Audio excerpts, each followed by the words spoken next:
We got one more guest for this Tuesday edition of Bang the Book Radio. That is professional handicapper Ralph Michaels from WagerTalk.com. Ralph, how's it going today, man? Little decompression, right? Football finally over, all that craziness with the Super Bowl. Now we can just focus on college hoops. And a good time to be able to focus on college hoops because as I talked about with Kyle Hunter, I believe on either Friday's show or yesterday's show, conference tournaments are rapidly approaching. Yeah, the last week of February, it's like, oh my God, what happened? And, it's getting to be the best time because a lot of the conferences are halfway through their play and you start seeing the rematches. And that's where I think you find a lot of value when you're handicapping college basketball. All right, so I wanted to continue with our conference-by-conference breakdowns here that we've been doing on the show, and we're going to hit a couple of really low major conferences. These are a couple of conferences that I imagine a lot of people don't handicap, but you're covering all 353 teams, and you put out a fantastic college basketball guide over at Wager Talk last night. But let's talk some Ivy League here, Rolf. I know it's one of Kyle Hunter's least favorite conferences, so from one handicapping mind to another, how do you feel about the Ivy? Well, it's been pretty much a 4-team conference. If you look back, Harvard won in 15, Yale was second, Yale and Princeton the top two, Princeton, Harvard 18, Penn and Harvard last year. And this year it's really, again, Princeton, Yale, and Harvard. So, your top teams are coming from that. I think a lot of people ignore the Ivy because they're only looking at one game a week. You play the Friday, Saturday schedules, and people look at those early lines on Friday, and the Ivy games for Saturday aren't posted because they haven't played yet. And then there's so many other games on Saturday that they just get overlooked. But, there is some value. I've only used a handful of Ivy games, and, there's times where, you start working on a Saturday card on Friday, and I've even been at fault where I've liked the matchup on Saturday and I've missed it because of so many other games. You're in your handicapping thoughts Saturday morning. You're doing your final works on the sides and the totals. You're checking all the line moves. You're releasing your plays. And then it's, oh, crap, I forgot about that Ivy League game. So I've gotten better not to leave off value in the Ivy if it's there. But again, it's a situation where Vegas is putting up a quick number. If you pay attention to what happens Friday night, there is value you can find on Saturday. I think one of the things that's really tough about the Ivy here, not only do you have a lot of teams that have played some pretty lackluster schedules, but you don't have a whole lot of teams that are decent on offense and defense. You've got some teams that are pretty good on defense, some teams that are okay on offense, but not many teams that do well in both departments. Yeah, you look at the Ivy as a whole, and really, you look at it as a conference top to bottom. If you look at the worst team, the worst team in the Ivy is clearly Columbia. But they're still a decent team that is bad, but they're not horrendous. The Ivy League, Ken Palm has them rated higher than the Atlantic 10, higher than the Mountain West. Well, that's no surprise. If you take out Nevada, almost every conference would be higher than the Mountain West, higher than the Sun Belt, higher than the Missouri Valley, higher than CUSA. So, your top team is Yale. They're in that 80 range. And your worst team is Columbia. You're in your 263 range. That means all your teams in the middle there, are in that 150 average team rank. So it makes them where they're very competitive, top to bottom. You don't have the swings of some conferences where you have, a multi-hundred, like Nevada against the worst team, San Jose. There's a huge gap. You don't have that in there. Plus the familiarity and the playing back-to-back nights makes them so even. Now, early we talk about the Ivy being smart kids and know how to play basketball, and, it all started with the Princeton days. But if you look at the Ivy ATS numbers this year, the worst team in the Ivy year to date is 7-8. Brown is 7-8-3, and Columbia are 7-8. Every other team in the Ivy has a 500 or a winning record against non-conference foes. Now, they've only played 4 conference games, so they haven't gotten beat up. But it just goes to show you early in the year, those Ivy teams get inflated lines, are smart players, don't make stupid mistakes, and can keep games closer than the Vegas number more often than not. All right, so as we look at the 8 teams here in the Ivy League, how do you sort of rate 8 teams here, Rolf?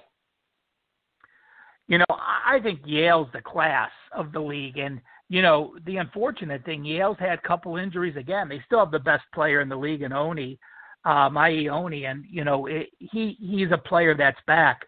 But to show you, you know, an example, let me just jump back to last year's Ivy League team. You know, that was Penn. Penn ended up the 16 seed, 24 wins. They went 12-2 in conference play. Last year's final all-conference teams, both first and second team in the Ivy, were all underclassmen. I mean, that's amazing. Your top 10 players in the league were all underclassmen and back this year. So last year, your best team, Penn, was about 120. Your worst team, Dartmouth, was about 300. This year, all of those players got better. Your best team, Yale, is in that 75 to 80 range, and your worst team is in that 260 range. So you had a very young conference last year. Now you have much more experience and a lot of returning starters. You know, Yale, I think, Yale and Harvard are clearly the best 2 teams. And Yale has 1 loss this year. That was on the road at Harvard. I have no problems with that, even with a 16-point loss. That doesn't concern me. The Ivy has been a very strong home court. Last year, home teams in the Ivy just straight up won 70%. That's by far the highest rate out of any conference. So, you know, when you have those home situations and they lose, I am not concerned. You know, as I said, Harvard is the second best team. Harvard right now is only 10-7, but they played a very difficult schedule. You know, losses to Rhode Island and San Francisco and Vermont, North Carolina don't faze me at all. They had a funny loss with Dartmouth last week, but a couple weeks ago, but it was very unique. You know, the one thing I will mention is it was a very bizarre scheduling situation, and I don't know why they did this.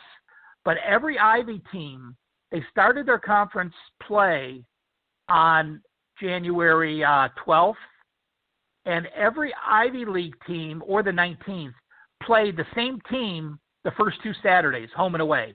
So you're already done with an opponent. And, you know, Columbia played Cornell and Harvard played Dartmouth, but they played them back-to-back Saturdays. Now they're into the normal schedule. They're a couple games in. Harvard with Tommy Amaker as the head coach, I believe has the best defense in the conference. Yale is the other team that I said has the best offense in the conference. And so that's no surprise. Like you said, no one has a very good offense or a very good defense, but the top 2 teams in the conference, and really the only 2 that I think will contend, have the best offense and the best defense in the conference.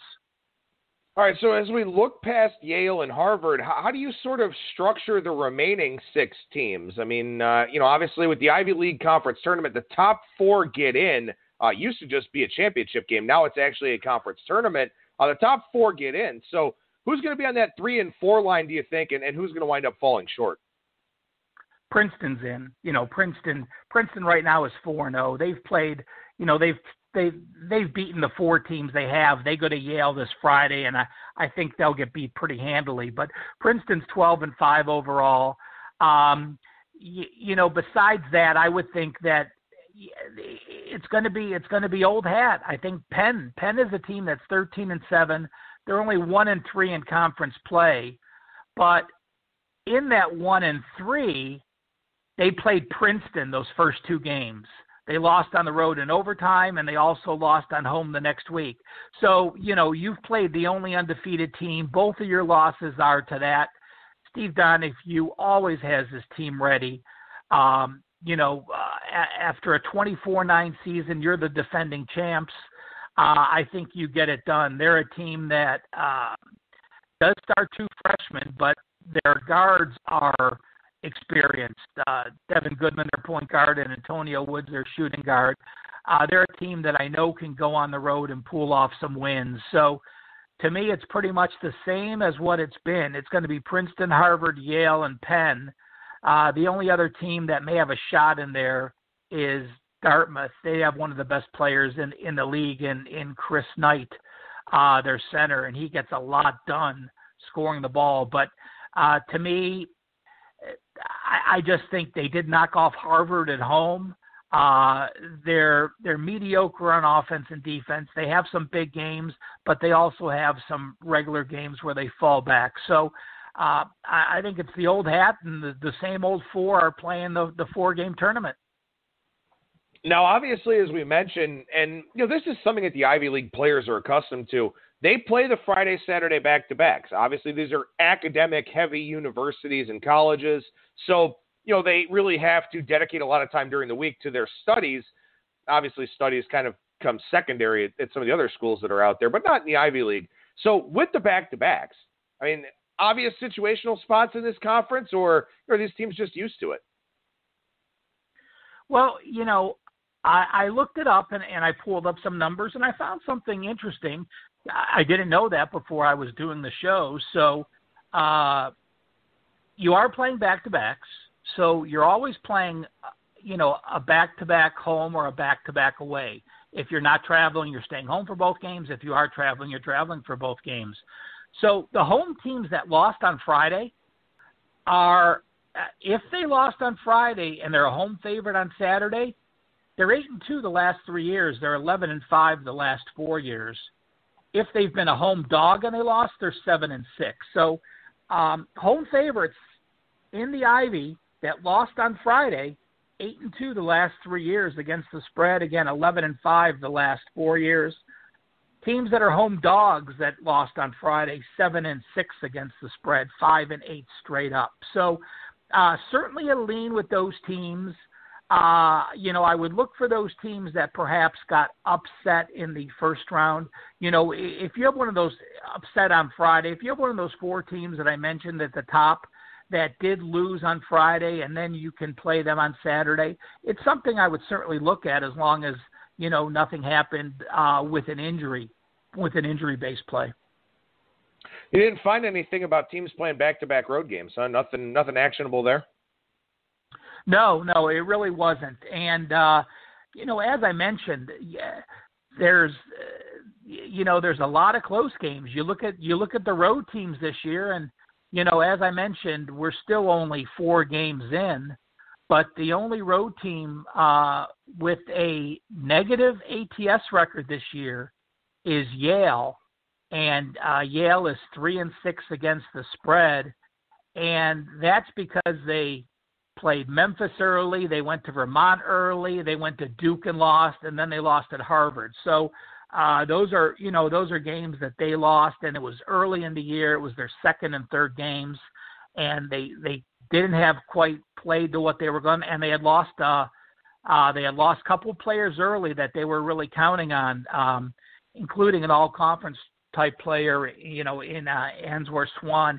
He got hurt after one game. So nothing back-to-backs where it's going to say, this is the play that I'm going to look at each week. The only situations I found were those home teams that lost on Friday, then hosting the team on Saturday. All right, so let's go to a conference that really up until this year wasn't even lined in the regular season that I can remember, the WAC, the Western Athletic Conference. And, Ralph, when you look up and down this conference, I mean, geographically speaking, this is one of the most spread out conferences, if not the most spread out conference in college basketball. So there have to be some situational spots in play here. You would think there are. There's none that's come up, and I think it's just because I don't have the historical data to look for them. You are talking about, let's see, you want to become a Division I team and no one else will take you, join the WAC. Let's start off where the best teams are. Grand Canyon's in Arizona and New Mexico State, we're familiar with them. Bakersfield in California, Utah Valley. Then you have University of Texas Rio Grande, or some call them Pan Am. Cal Baptist is the newest team that was just moved up. And then you have Missouri, Kansas City, Seattle, and Chicago, just what you would expect for a for a conference in basketball. So there is a lot of travel, but again, it's a conference that, to be honest with you, I rarely look at when we get to conference play.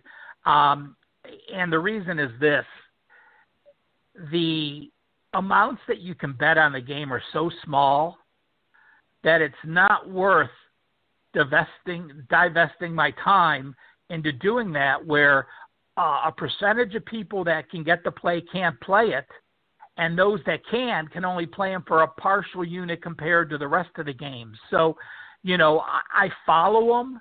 Yes, they are in the Wager Talk guide. I still power rate them. New Mexico State is a team that is better than any Ivy League team. New Mexico State's a team this year that's 18-4, 7-1 in conference play. They only played the 213 schedule. I'm just pulling all this off the Wager Talk College basketball guide. But they're a team that's played a decent schedule. They're a team that, if they make it to the tournament, I would say they're going to be a 14 seed. They're a team that has some talent that can pull off a win or two. You have Chris Jans, the old Ohio State assistant there.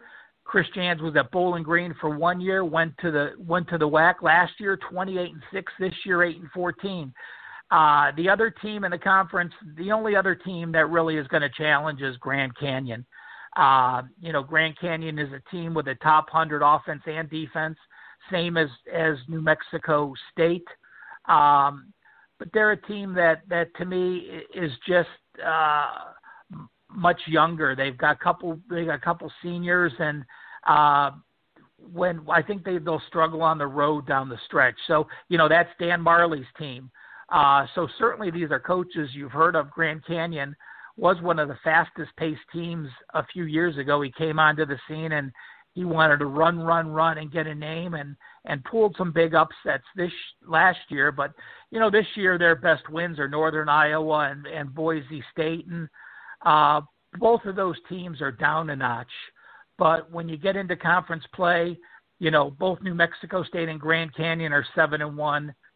Cal State Bakersfield is 6-2, and Utah Valley is 5-3.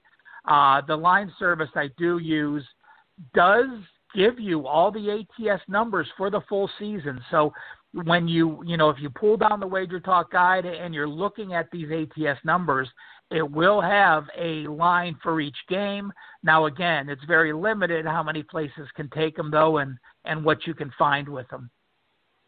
Now, I will mention this for our listeners here. You look at Grand Canyon here this week. They play UT Rio Grande Valley on Thursday night. Last Saturday, they won at Bakersfield, a big win for them here. Cal Bakersfield, one of the better teams here in this league. Saturday, they host New Mexico State. They played New Mexico State January 10th, lost by 2 points in that game, played pretty well, didn't make enough shots from three to pull off the upset, but they're in a horrible situational spot, big-time sandwich spot on Thursday night against a Rio Grande Valley team that's top 80 in defensive efficiency, according to Bart Torvik. I see you've got them 74th in your Wager Talk guide. So that's an interesting little spot for Grand Canyon there, where I think, UT Rio Grande Valley, they're on the road and they're playing at Grand Canyon, but I think it's a decent spot to back. I believe they're the Vaqueros, if I remember correctly. Yeah, it's they're in Edinburgh, Texas, UT Rio Grande Valley, and they're a team that last year they've had the same head coach for a few years. They've had 5 or 6 losing years. They've never really put it together. They're a division team that's still struggling to make the move up. They do play, they do have a very senior class. They have 4 underclassmen and really 5 on the court a lot of times, but they just don't have the talent. I agree that does look to be a bad spot. If you look at what Grand Canyon has done on the road this year, Grand Canyon is 6-2 ATS on the road. They were a dog in some of those, and they are 7-1 ATS in conference play. So, perhaps I I underestimate Marley's team a little bit when I say New Mexico State is clearly the class. If Grand Canyon can pull that upset at home, they've got a shot to make it interesting and put some pressure on New Mexico State. Well, just mentioning that, I'll probably have UT Rio Grande Valley in my Thursday 3-pack over on our Bang the Book YouTube page. That feels like a spot that definitely signals a play there. And, I think that is something, and I certainly understand why you don't dedicate a lot of time to the WAC. I mean, you're covering all of the conferences. And as I said, the WAC, the Big South, the SWAC, the Southland, the MEAC, a lot of these weren't lined until conference tournament time up until this year. So, maybe there are some edges to be had, maybe a little bit of a less efficient market. But, again, with this conference so spread out, you've got Utah Valley in altitude. You've got a team in Kansas City, which is obviously a long way away from some of these schools.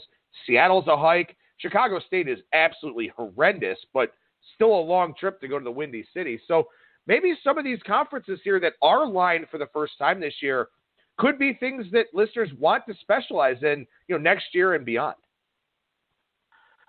Yeah, again, it depends on make sure you have the outs to do it. If you're going to put the time in, it has to be monetarily effective. So if you have the outs to do it, absolutely you can find value. Again, Vegas is putting out a number. They're not worried about where that number is. Their limits are low. But if you have multiple outs where you can get it, teams like it's unique because teams like Chicago State is clearly, they would be one of the worst teams. And if you name the 5 worst teams in college basketball, Chicago State would be there. All 3 of their wins, 2 of them are against non-division. Their only win is against Eastern Illinois at home. Their average loss on the season is by 21.8 points per game. Their average loss in conference play is by 21.8 points per game. Very consistent in that factor. So, playing Chicago State is almost like having a bye. So, yes, you have to travel. But, the positive is this. There are many more difficult places to get to than Chicago. You're almost always going to have a direct flight into Chicago. You're going to go into Chicago State. You're going to have a very easy game, and you're probably going to play some younger kids that you haven't played, and you're going to come out with a victory. Maybe you don't care about the spread, but if you're looking at a travel situation, you say, well, I have to get to Chicago. Again, you're going to hop on a major airline and have that.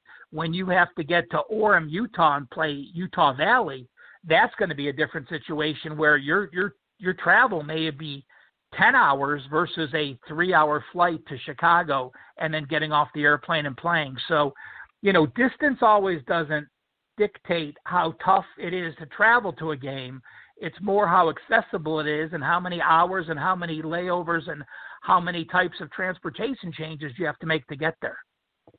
That's a really, really excellent point. I'm glad you brought that up about Chicago State because, yeah, obviously the early implication is, well, this is a long way away, but it's easy to get to Chicago. It's easy to get to Kansas City. It's easy to get to Seattle. Not hard to get to any of those places. So that's an excellent point there about the WAC. All right, glad we got to cover a couple of really low majors here. So we'll finish up the segment with Rolf here today on Bang the Book Radio with his top situational and technical plays of the week. I imagine one of those comes from tonight. At least one comes from tonight. So what are you looking at here, Rolf?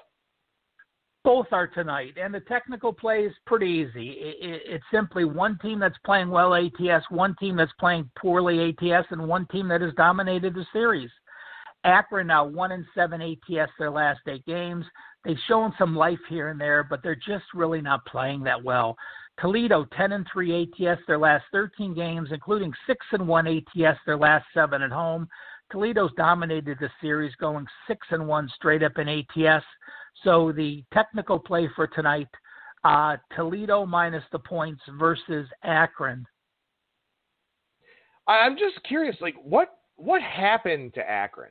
I mean, I know Keith Dambrot's at Duquesne now, but it's more than that. I mean, I think that they've got a pretty good coach there in John Gross. What has happened to the Zips? I have that same question. I lost a few games on them early. You were coming off a program last year that went 14-18, but was very injured. This year they returned. I mean, they are 13-18, And you look at Akron, they are 5-3 in the MAC. So, they're not horrendous. You look at Akron, they're 8-11 ATS. On the conference, though, they're 1-7. So we've seen them fall off in conference play where the season progressed.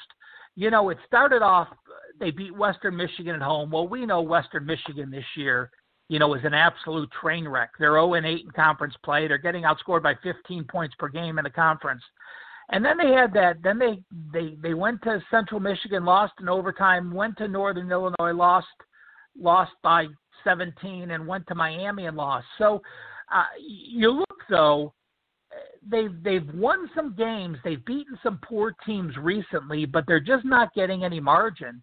Their offensive efficiency is low. I mean, it's 227. Their defense efficiency is 40 in my rankings, and they play very slow ball. So I think perhaps they've been fighting lines that people thought Akron would be a much better team, including me, where as a favorite, they're 5-3 in the MAC, but in conference play, and that's the one thing that I did in the guide. I like looking at conference stats, and conference stats in college basketball are one of the toughest things to find. So at a glance, you're going to see the point per game diff, the points for, the points against, the rebounds per game diff, and the turnover per game diff in just conference-only play and full season. And, you look at Akron, they're just getting out-rebounded by 3.7 rebounds per game. That's second worst in the league behind Kent State. So that's just goes to show you they're only scoring 64 points per game. They're getting out-rebounded by 4 per game. It's just not enough offensively to get it done. And again, now on the road, they're off a road win at Ohio. Yes, I expected them to win, but now playing the back-to-back road games against a Toledo team that is back at home. And really, to me, besides Bowling Green and Buffalo, Toledo is the third best team in the MAC, and I think they get it done tonight. All right, so what's your situational play for tonight's card? Well, how about if I told you? I just tweeted this out for those that follow me on Twitter. Auburn, we know Auburn's a much better team than they've been, but it's hard to imagine that this Auburn team has lost 11 in a row to Florida, has lost 21 of 22 to Florida, and has lost 20 straight regular season games to the Gators. Their last win, March 13th, 2009. But now we have a situation where last year, when Auburn was a better and improved team, they didn't have Florida at home. They only played them on the road. They only played them once. This is the first time they get them home since 2017. Auburn has a up-tempo offense, and they want to run the ball. Florida is very offensively inept. They're a good defense. They're a decent defense because they slow the tempo, and they hold opponents to a decent shot.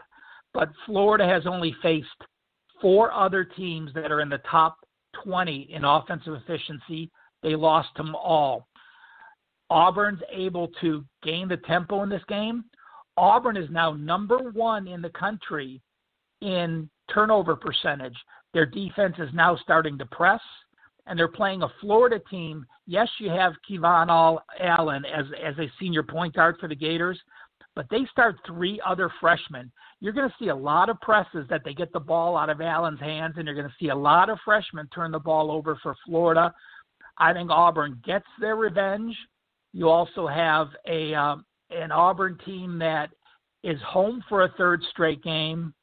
And situationally, I just think it's a great spot for Bruce Pearl to take his team to the next level.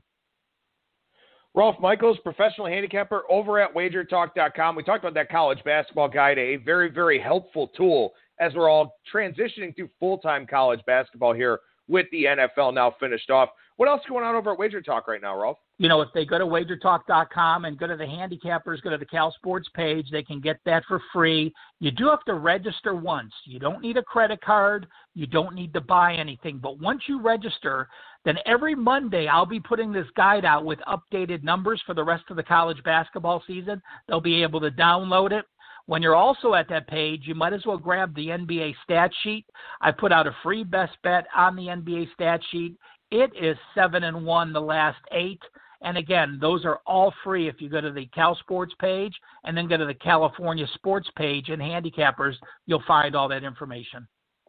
And, of course, you can follow Ralph on Twitter at CalSportsLV. Ralph Michaels, appreciate the time as always, man. Thank you so much for joining me. We'll talk to you again next week. Thanks, Adam.